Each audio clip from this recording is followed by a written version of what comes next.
Bonsoir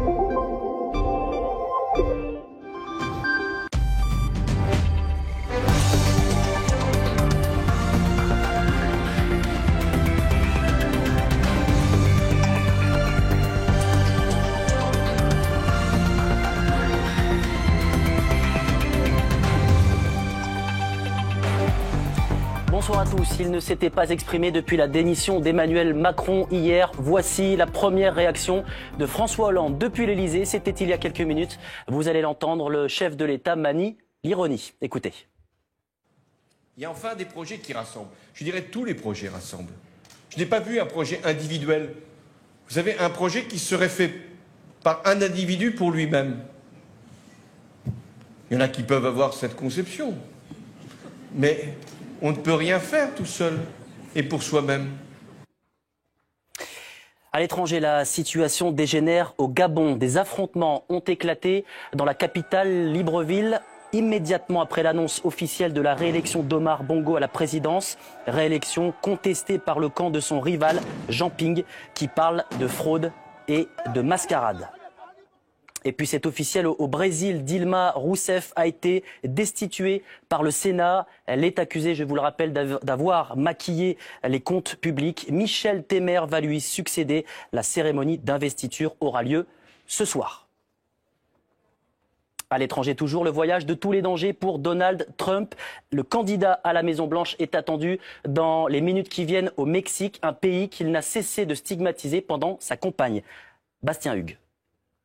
Alors regardez, Donald Trump, il est là, il est dans notre mur, on ouvre la photo, il se trouve exactement ici, il fait 1,88 m et il pense que le mur qu'il veut ériger entre les États-Unis et le Mexique, il fera 1600 km de long. Ça c'est pour la longueur, mais en revanche pour la hauteur, personne ne semble le savoir et manifestement pas même Donald Trump lui-même. Regardez, août 2015, il propose d'ériger un mur de 9 mètres de haut, dont acte. Le problème c'est que 2 mois plus tard, on est maintenant en octobre 2015 et le mur a pris 6 mètres. Il fait maintenant 15 mètres de haut et la surenchère ne s'arrête pas là. Regardez, février 2016, dernière proposition, le mur fait maintenant 20 mètres de haut. 20 mètres de haut, regardez, dernière image pour que vous voyez bien, c'est l'équivalent d'un immeuble parisien, un immeuble haussmannien de 6 étages et tout cela fait dire au Washington Post que les choses sérieuses à Donald Trump, c'est pas vraiment son truc.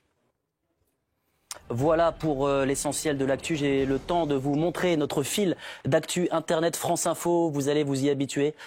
Il y aura à suivre également un programme auquel vous allez vous habituer. Les informés. À tout à l'heure.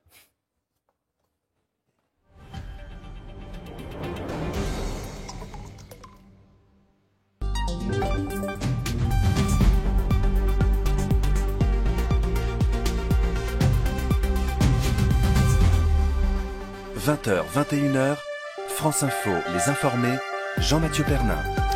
Bonsoir, bienvenue dans les informés de France Info, votre émission de débat et d'opinion sur France Info.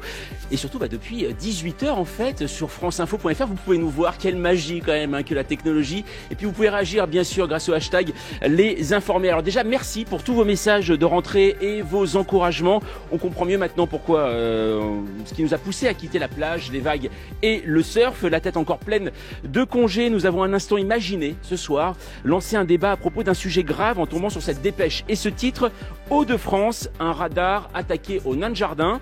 Et puis on s'est vite ravisé car je l'avoue, nous ne pensons pas être aptes à traiter ce genre de délinquance. C'est donc les neurones bien affûtés et nourris d'actualités qu'ils se sont installés autour de la table des informés de France Info. Et ce soir, nous recevons Patricia Chapelotte. Bonsoir. Bonsoir. Alors vous êtes communicante et présidente du club Génération Femmes d'Influence.